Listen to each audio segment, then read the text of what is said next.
جو کرے گا کبھی عزت نہ دیکھے گا، 3 کام جو کرے گا کبھی عزت نہ دیکھے گا، اور 3 کام جو کرے گا کبھی ذلت نہ دیکھے گا، 3 کام جو کرے گا کبھی ذلت نہ دیکھے گا، 3 کام جو کرے گا کبھی ذلت نہ دیکھے گا: جو جھوٹ بولتا ہے، جو ظلم کرتا ہے، جو دھوکہ دیتا ہے۔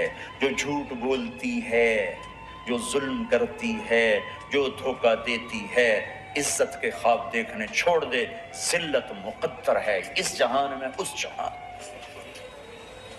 قوم ہو، فرد ہو، عورت ہو، مرد ہو، ظلم ہے، جھوٹ ہے، دھوکہ ہے، رب ذوالجلال کی قسم ذلت کے سوا کچھ نہ ملے گا۔ جو سچ بولتا ہو، جو عدل کرتا ہو، جو دیانتدار ہو، اس کے لیے عزت مقدر ہو گئی ہو گئی ہو گئی۔ سچ ایک فرد میں ہے، عدل ایک فرد میں ہے، دیانت ایک فرد میں ہے یا ایک قوم میں ہے، انہیں عزت دینا یقینی ہو گیا۔ میرا اللہ انہیں دے کے رہے گا، چاہے وہ اللہ کو مانتے ہیں چاہے اللہ کا انکار کرتے ہیں۔ آگے آخرت کا مسئلہ الگ ہے۔ یہاں قوم، فرد، قبیلہ، کوئی مذہب، پتھر کا پجاری، آگ کا پجاری، سچ بولتا ہے، ظلم نہیں کرتا، دیانتدار ہے، اللہ کی قسم اللہ اسے عزت کی زندگی دے گا۔ رات کا تہجد گزار، دن کا روزے دار، کہیں ظلم کرتا ہے، کہیں جھوٹ بولتا ہے، کہیں دھوکہ دیتا ہے، ذلت اس کے ماتھے پہ لکھ دی جائے گی، اور موت کے بعد کی ذلت بھی ساتھ اٹھے گی۔ تو اپنے ماں باپ کے قدموں تلے اپنی دعائیں تلاش کرو، خاص طور پر اپنی ماں کے قدموں تلے جنت تلاش کرو۔ میرے نبی نے کہا ماں کے قدموں تلے جنت ہے۔ میرے نبی نے حضرت عمر سے کہا تیرے زمانے میں ایک شخص آئے گا، اویس،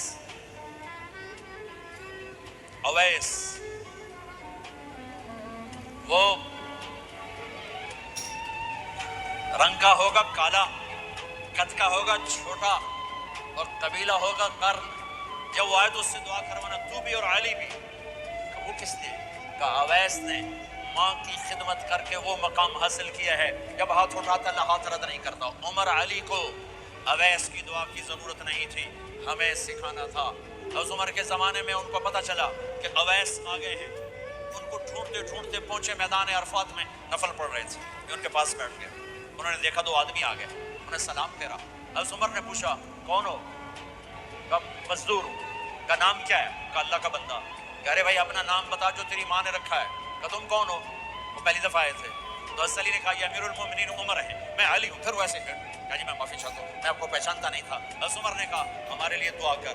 وہ رونے لگے میں آپ کے لیے دعا کروں گا؟ کہا ہاں تو کر، کہ میرے نبی مجھے کہہ کر گئے تھے عمر عمر عمر، علی علی علی، کہ اویس سے دعا کروانا۔ کیوں؟ کہ ماں کی خدمت کر کے وہ مقام پایا ہے، جب ہاتھ اٹھاتے ہیں ہاتھ واپس خالی نہیں آتے۔ پھر ایک اور حدیث سنو، میرے نبی نے فرمایا جب لوگ جنت کو چلیں گے اور اویس بھی چلیں گے تو اللہ تعالیٰ فرمائیں گے باقی چلے جاؤ، اویس رک جائے۔ تو اویس کرنی کہیں گے اللہ مجھے کیوں روکا؟ تو اللہ کہیں گے پیچھے دیکھو، وہ پیچھے دیکھیں گے، جہنمی لوگ کھڑے ہوں گے، اللہ فرمائیں گے تیری ماں کی خدمت، جہاد نہیں، نماز نہیں، روزہ نہیں، حج نہیں، زکوٰۃ نہیں، علم نہیں، ذکر نہیں، تبلیغ نہیں، تیری ماں کی خدمت۔ آج اس کا صلہ دیتا ہوں، یہ دوزخ والے کھڑے ہیں، جدھر جدھر تو اشارہ کرے گا تیری طفیل سب کو جنت میں ڈال دوں۔ اویس، اویس، اور یہ اویس کے ساتھ بشارت نہیں، جو ماؤں کو راضی کر کے مریں گے ان کے لیے یہی مقام ہے۔